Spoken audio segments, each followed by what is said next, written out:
আজকের এই দিনে আসাদ তোমায় মনে পড়ে, আজকের এই দিনে আসাদের স্মরণে আজকের এই দিনে মনে পড়ে আসাদ ভাই সালাম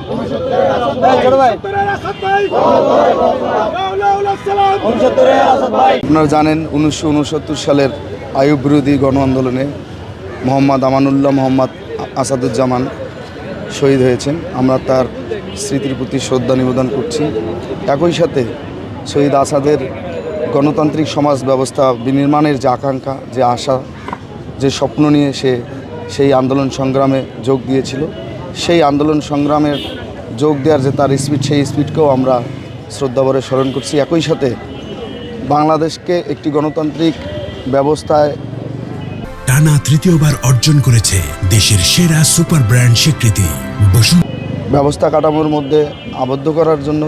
তার যে সংগ্রাম, তার যে প্রত্যাশা, সেই প্রত্যাশা যাতে আমাদের দ্বারা এই প্রজন্মের আমরা আছি, সেই প্রত্যাশাকে লক্ষ্য নিয়ে রাষ্ট্র হিসাবে বিনির্মাণ করতে পারি, সেই প্রত্যয়ে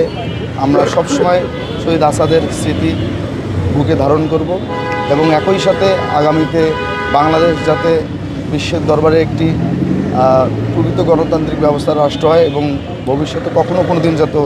যাতে স্বৈরাচার আইয়ুবের মতো কোনো শাসক বা তৎপরবর্তী সময় আমরা বিভিন্ন যে স্বৈরাচারী ব্যবস্থা দেখেছি, সেই ব্যবস্থার যাতে পুনর্বহাল না হয়, সে ব্যাপারেও আমরা আসাদের স্মৃতিকে অনুপ্রেরণা হিসেবে নিয়ে আমরা অগ্রসর হব।